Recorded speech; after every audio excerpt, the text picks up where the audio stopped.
A witness says that intruder tried to break into her home before eventually getting through her neighbor's front door, where he was shot and killed. KTVU crime reporter Henry Lee joining us now live from the Pleasant Hill Police Department with the latest on this investigation. What are we learning, Henry? Well, Alex, Pleasant Hill police tell me no charges are expected against the man who opened fire because this appears to be a case of self-defense. A man acting erratically was shot and killed by a Pleasant Hill resident after barging into the victim's duplex. The resident there used his personal firearm and discharged several rounds at the person. Legally owned a 9mm handgun. The man killed was identified as 46-year-old John Kreutz of Pleasant Hill. Police say the resident who rents the home and opened fire will not face charges because this appears to be a case of self-defense. He and his witness wife were cooperative. They are not looked as a suspect at this time, and there are no suspects outstanding.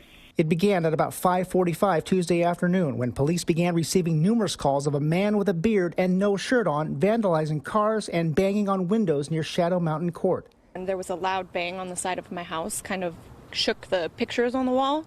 Laura Bryan, who didn't want her face shown, says she saw a stranger outside her home, banging on car windows and acting strangely. Kind of stumbling all over the place, making loud noises, fell into my front planter, and then kind of made his way across the street. The man then broke into cars parked on the street, took a side mirror off one of them, but then he came back and tried to get into her home. Thank goodness my doors were locked because he was messing with the handle. I could see the handle going right and left, kicking my doors, screaming. When he realized he couldn't get in, he went next door and forced the unlocked front door off its hinges.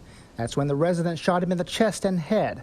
Officers were on scene and heard the gunfire. The residents themselves are your typical average people who've never experienced anything like this before, and so you can imagine it was a pretty traumatic experience.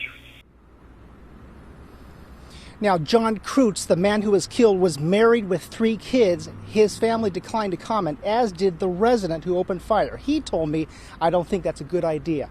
The Contra Costa County DA will make a final determination on whether that man will face any charges. Reporting live at the Pleasant Hill Police Department, Henry Lee, KTVU, Fox 2 News.